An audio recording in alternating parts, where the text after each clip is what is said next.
प्यास लगी तो भीम ने कहा भैया मुझे प्यास लग रही है। बोले पानी का इंतजाम करो। बोले देखो कहीं मिल जाए तो भीम ने चारों तरफ देखा लेकिन एक महल दिखाई दिया। बोले भैया यहाँ महल है, तुम कहो तो पानी पी के आऊं। बोले हाँ चले जाओ। धर्मराज युधिष्ठिर की सलाह लेकर के आज्ञा लेकर के भीम गए।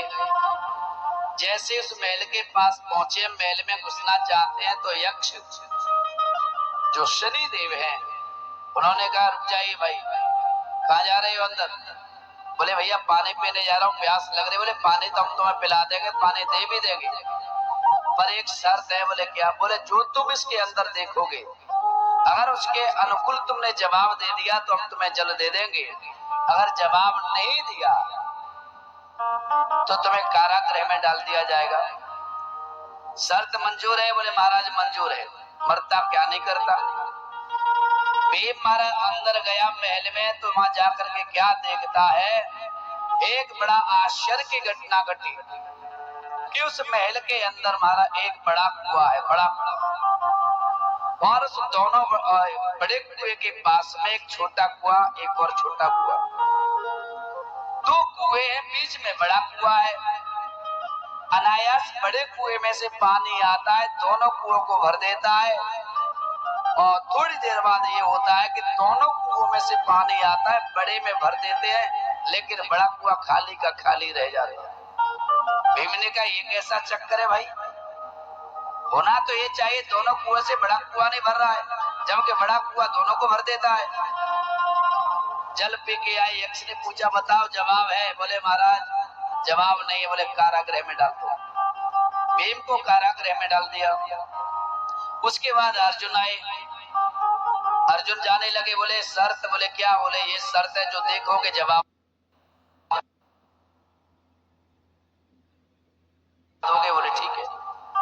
अर्जुन उस महल में गए तो क्या देखते हैं कि बाजरा के पेड़ पर महाराज जौंडरी है और जौंडरी के पेड़ पर बाजरा है।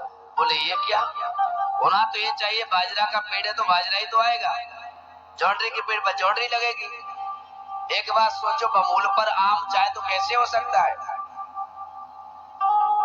ये कैसे?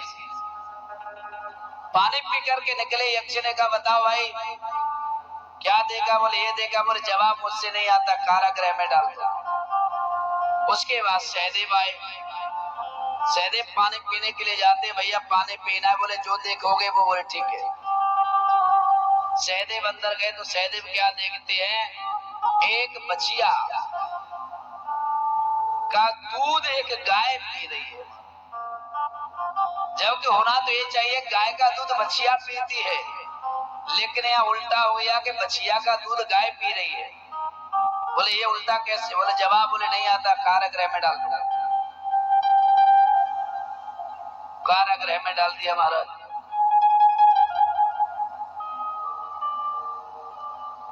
नकुल गए, नकुल से कहा देखो जो देखोगे उसका जवाब चाहिए। बोले ठीक है।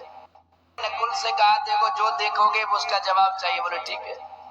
नकुल अंदर गए, वो क्या देखते हैं कि सोने की शिला, बड़ी बड़ी शिला है सोने की और चांदी के सिक्के पर टिकी हुई है, लेकिन वो सिक्का हमारा डमडमा रहा है लेकिन वो शिला गिर नहीं रही। बोले ये कैसे हो सकता है? चारों को कारागृह में डाल दिया गया। तब युधिष्ठिर ने कहा पता नहीं मेरे भाई कहाँ चले गए, द्रौपदी को लेके आए। लाकर के कहा यक्ष ने कि एक बात बताओ। बोले कहो। कौन हो आप? बोले मैं युधिष्ठिर हूं। बोले मेरे भाई तुम्हारे यहाँ आए? बोले आए। बोले कहाँ है? बोले कारागृह में। बोले क्यों? बोले इसका नियम है कि जो देखोगे उसका जवाब नहीं मिला तो उसे कारागृह में डाल दिया जाएगा। बोले अच्छा। बोले हाँ। तो पहले भीम को बुलाओ। भीम को बुलाया तो महात्मा युधिष्ठिर ने पूछा भीम? हाँ भैया। बोले तुमने इस महल में क्या देखा? बोले भैया कहा बताऊं, बड़ा विचित्र काम देखो। बोले कहा इस महल में 3 कुएं हैं और 3 कुएं में जो बीच वाला कुआं है वो बड़ा है और 2 छोटे कुएं हैं। बड़े कुएं में से पानी आता है, दोनों में डाल देता है, दोनों भर जाते हैं। थोड़ी देर बाद दोनों कुएं में से पानी आता है, बड़े में डालते, बड़ा भरता नहीं। ये ऐसे कैसे हो सकता है? युधिष्ठिर महाराज ने कहा बस तुझ पर ये आता नहीं, जवाब नहीं आता। बोले नहीं। बोले भीम ये तो साधारण बात है। बोले साधारण बात कैसे हो सकती है? बोले ये कलयुग का प्रभाव है। जो बड़ा जो कुआं है ना, बोले हाँ, वो बड़ा कुआं पिता का रूप है।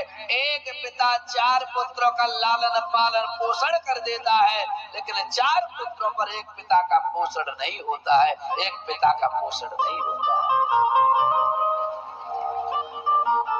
माता पिता अपने 4 पुत्रों का लालन पालन कर देते हैं, लेकिन हमारा समय की मार ऐसी है कि उसी औलाद ने हमारा माता पिता को हमारा बंटवारा कर दिया, उनको अलग अलग विभागों में बांट दिया। शाम की रोटी बड़े के यहाँ हो गई, दोपहर की रोटी मझले के यहाँ हो गई, सांझ की रोटी उससे छोटे के यहाँ हो गई, और दोपहर का महाराज गौधन के समय का नाश्ता वो सबसे छोटे के यहाँ होगा। एक घटना बताता हूँ महाराज, एक हमारे शिष्य थे, उनके 2 बेटे हैं। आपसी भाई भाई के विरोध में माँ बाप को महाराज बांट दिया। 6 महीने बड़ा बेटा रखता है बाप को, 6 महीने छोटा बेटा रखता है।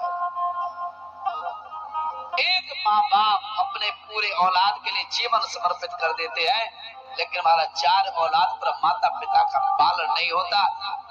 इसका प्रमाण, अगर माता पिता का पालन होता तो आज भारत की परंपरा में हमारा कोई भी पिता किसी वृद्धा आश्रम के शरण नहीं लेता। हाँ, हमारा बिल्कुल सत्य का